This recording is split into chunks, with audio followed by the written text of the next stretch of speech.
嘅支持，我哋嘅恒生勁爆 Music World 新城勁爆頒獎禮，多謝晒！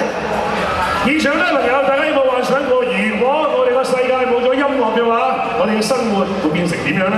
大家有冇諗過，如果世界上面嘅所有音樂都唔係好適合自己聽嘅話，其實你每日嘅心情會變成點咧？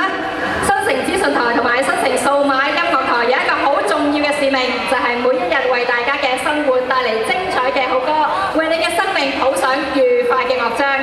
要成功做到呢一點，當然要有好嘅歌手同好嘅歌曲啦。新城勁爆新媒體歌曲金獎嘅連詩雅嘅《只和你在一起》同埋吳若希嘅《愛我請留意》，即刻頒獎。請埋吳若希，所以就。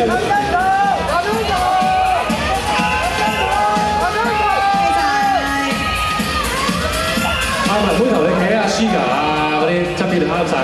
其實都係爭半個頭啫。我感覺好蝦俾人嘅呢個感覺。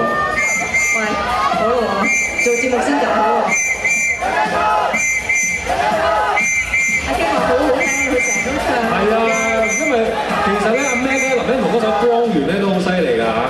係啊，佢嗰首歌咧，歌曲同埋歌詞咧係充滿住愛嘅感覺。我諗好多朋友咧都 share 呢隻歌俾佢嘅朋友聽。先不過咧喺度都要再多恭喜多一次咧，就係 Mac 林欣彤啊，因為咧你同馮允謙合唱嗰首《廣東無畏》咧，就得到咗新城勁爆合唱歌曲，恭喜晒啊！請馮允謙上嚟。哦，要請阿馮允謙上嚟先得啦 ，thank you， 好開心啊！好啦，咁啊請埋啲幫我哋頒獎。